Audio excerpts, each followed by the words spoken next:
Hi, everyone.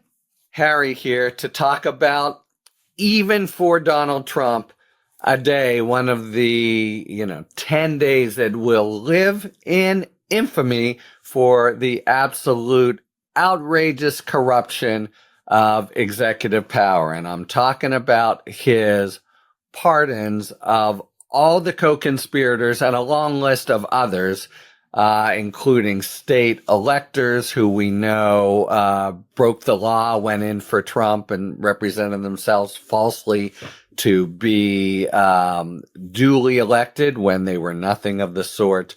Basically, trying to wipe the historical slate clean in an absolute Orwellian fashion by a completely abusive exercise of the pardon power. I've said before, his use of the pardon power has been about as bad as anything he's done in terms of complete self-serving disservice to the American people, the criminal justice system, etc.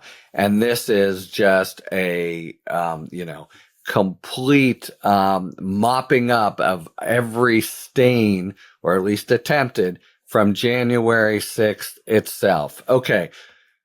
David, the movie. I will not be afraid. The January 6th indictment for Trump had 6 co-conspirators. The reason they were not named in the indictment was because they could gum up the works, and Smith was very focused on speed. And so as I said at the time, most important part of the case was the caption, just USA versus Trump.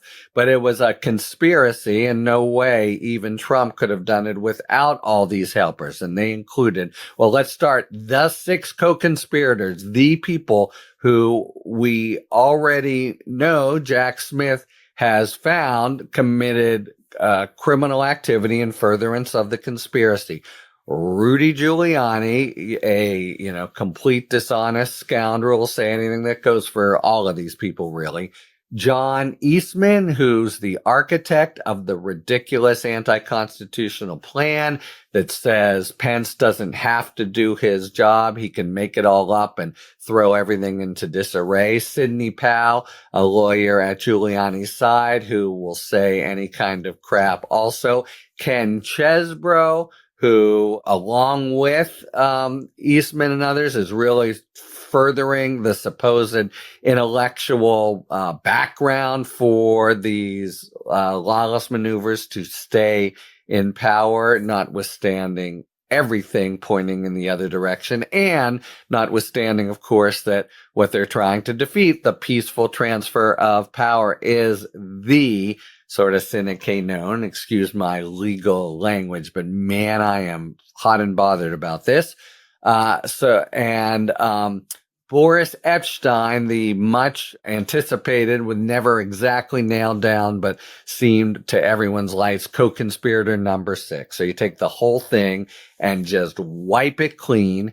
And it's clear that that's what's going on. And here's one way to tell. Who's not in there? Clark, Trump's man at DOJ, ready to lie and send a letter to Georgia saying we found fraud in the election. And as Trump says, my Republicans in Congress will do the rest. The very subject of the showdown, where all of DOJ said, we're quitting if you do this, and Trump backed down. Why isn't he in there? Because the Supreme Court's infamous immunity opinion already says anything involving conversations with DOJ can't be part of a crime, can't even be considered. So he was already safe. Who else is in there? In some ways, the worst, even though he's not a co-conspirator in the indictment. Mark Meadows, the chief of staff, and as close as you got to mission control on that day, he spends the most time with a crazed, unhinged Donald Trump. He is the conduit to all these people, Republicans in Congress, who are basically, on different gradations of wanting to further Trump's plans. They're now saying, what an outrage that we were looked into. On the contrary, it was an essential part of but it would be a later part of the investigation. If this investigation had not been aborted by Trump's election, Trump would have proceeded to trial, probably been convicted, and now there's years to go with all these other folks who are integral to the conspiracy, and full investigation of the people, of the members of Congress who were likewise integral to the conspiracy. All that is now just completely, or the effort is, and it's going to be largely successful effort, just wiped out. Because, and let me go to the sort of, are these kinds of pardons, do they work? Because what they basically say is anything and everything that they've done in the past, no federal crimes. It seems pretty loosey-goosey, but pardons, in part because the president's power is so large, but also because they don't have real occasion to be considered by the court. It just sort of happens and there's no one to sue about it. Pardons are kind of governed a little by a common law. What's happened before, and did the country accept it? And the Nixon case here figures large because Gerald Ford, coming into office, probably at the insistence of Richard Nixon, pardoned him for any and all crimes, whatever could be out there. You know, Nixon knew that there were people with knives out, as they were, and they would come up with something else. If Ford, you know, whatever list he had, there would be something more to come. And the same thing now. So these kinds of, further investigation could augment the list of crimes that these now pardoned folks could be charged with. And, you know, if sanity ever returned to the country, and depending on how the statutes of limitations would run, they would be potentially, have this over their heads, and either be convicted or have it over their heads for their careers, as indeed they should be. These guys are all just traitors of the first order. And now so it's not only the deep injustice about them, it's completely inimical to the way pardons are supposed to work, which is people who are guilty and have made strides to reforming themselves, being contrite, understanding what they've done.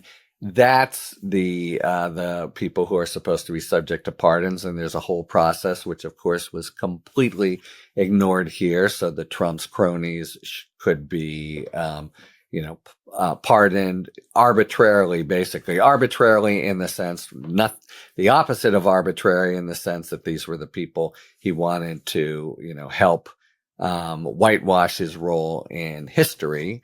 But otherwise arbitrary in that it had nothing to do with the way pardons are supposed to work. Third, it's, completely this effort to, absolutely, it's as Orwellian as it can be. You have not these, okay, here's a bad customer, but he's seen his way through, like, just to take the example of a couple of days ago, Darryl Strawberry.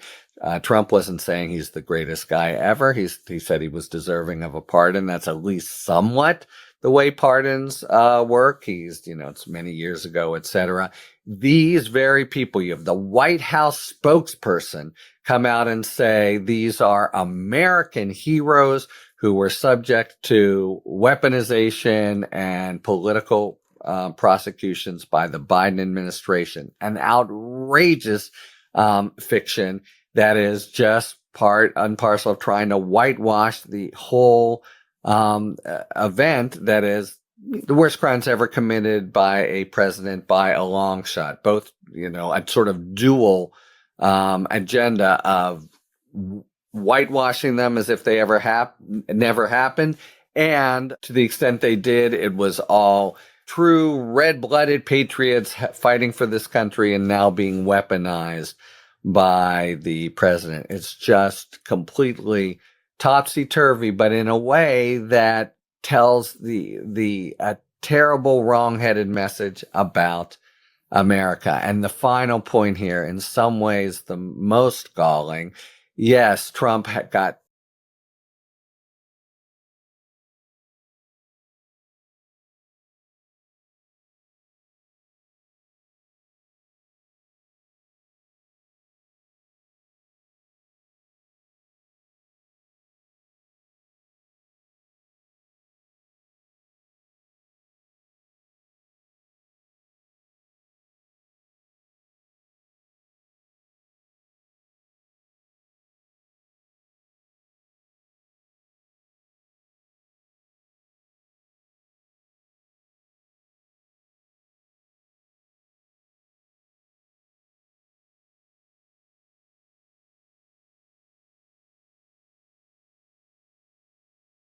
Totally.